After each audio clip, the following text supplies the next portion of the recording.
옛날에 한 나무꾼이 아내와 함께 살고 있었습니다. 나무꾼은 여름에는 나무를, 겨울에는 마른 풀을 시장에 내다 팔며 열심히 일했습니다. 하지만 집안 형편은 나아지지 않았고 나무꾼은 언제나 가난했습니다. 나무꾼의 재산은 당나귀 한 마리뿐이었습니다. 그러던 어느 날 밤 나무꾼은 잠을 자다가 꿈속에서 한 노인을 만났습니다. 노인은 나무꾼에게 말했습니다. 열심히 사는데도 가난한 너를 불쌍히 여겨. 너와 네 후손들을 위해 보물을 내려주겠다. 일어나자마자 곧장 바그다드로 가서 동쪽에 있는 문 밑을 파보거라. 그럼 그곳에 보물이 있을 것이다. 나무꾼은 깜짝 놀라 잠에서 깼습니다. 꿈이었지만 노인의 모습과 목소리는 너무나 생생했습니다. 하지만 나무꾼은 바그다드가 어디인지도 몰랐고 그저 이상한 꿈일 뿐이라고 생각했습니다. 하지만 나무꾼은 그날 밤 또다시 같은 꿈을 꾸었고 그 다음 날 밤에도 노인은 꿈에 나왔습니다. 이번에는 나무꾼에게 큰 소리를 치며 나무라기까지 했습니다. 어째서 바그다드로 떠나지 않는 게냐? 늦기 전에 어서 바그다드로 가 네 보물을 캐오거라. 사흘 동안 같은 꿈을 꾸자 나무꾼은 정말 보물이 그곳에 있을지 궁금해지기 시작했고 만약 있다면 부자가 될 거라는 생각에 욕심도 생겼습니다. 마침내 나무꾼은 아내를 불러 이야기했습니다. 여보, 내가 바그다드라는 곳에 좀 다녀와야겠어. 그래서 말인데 여비가 좀 필요해서 당나귀를 팔아야겠어. 당나귀는 우리 전 재산인데 대체 무슨 일로 당나귀까지 팔겠다는 거예요? 이젠 이 가난하고 고단한 생활에 정말 지쳤다오. 우리가 먹고 살 다른 방도를 알아보러 가는 길이니 그렇게 알고 기다리시오. 나무꾼은 서둘러 당나귀를 팔고 이라크로 가는 상인을 따라 나섰습니다. 밤늦게 바그다드에 도착한 나무꾼은 동쪽 문으로 찾아가 보았습니다. 하지만 무턱대고 동쪽 문 아래를 파헤쳐볼 수는 없는 일이었습니다. 나무꾼은 고민 끝에 좋은 생각을 떠올렸습니다. 그래, 근처에다가 움막을 짓는 거야.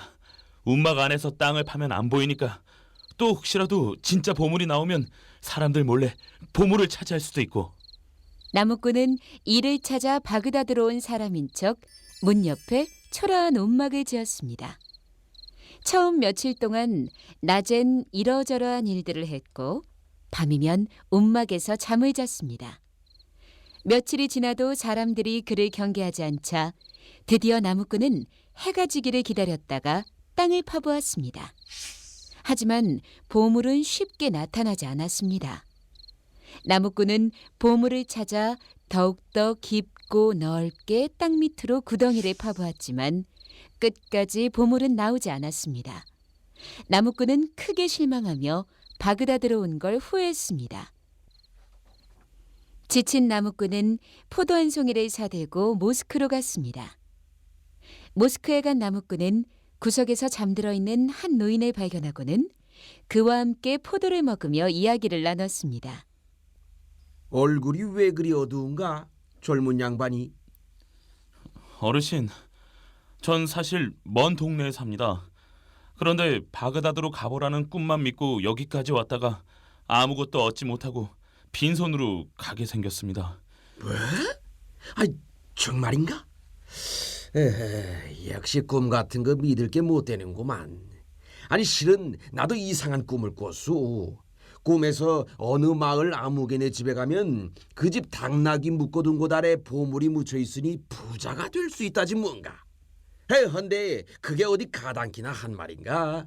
게다가 나야 이 늙고 약해져서 그 먼 곳까지 간다는 것도 쉬운 일이 아니고. 그래서 난 그냥 그 꿈을 잊어버리기로 했네. 나무꾼은 깜짝 놀랐습니다. 노인이 말한 마을은 바로 나무꾼의 동네였으며 꿈에서 들었다던 집은 나무꾼의 집이었기 때문입니다.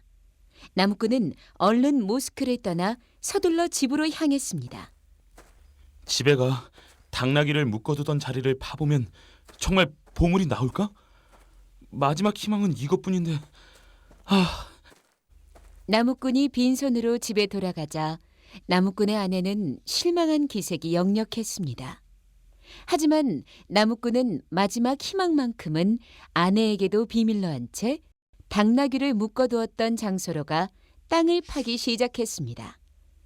오랜 시간 동안 깊고 넓게 땅을 판 뒤에야 나무꾼은 마침내 뚜껑 덮인 커다란 항아리를 찾을 수 있었습니다.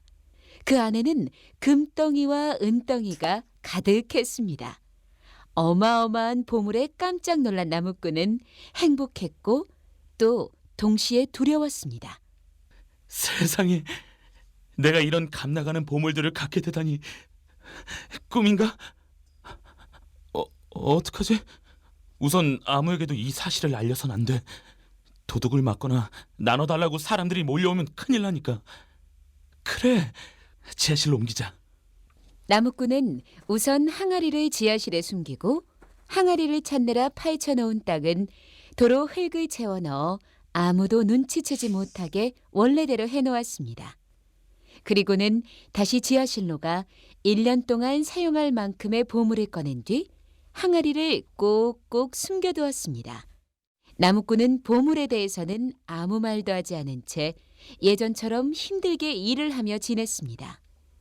하지만 나무꾼은 틈만 나면 보물이 그대로인지 살펴보곤 했습니다.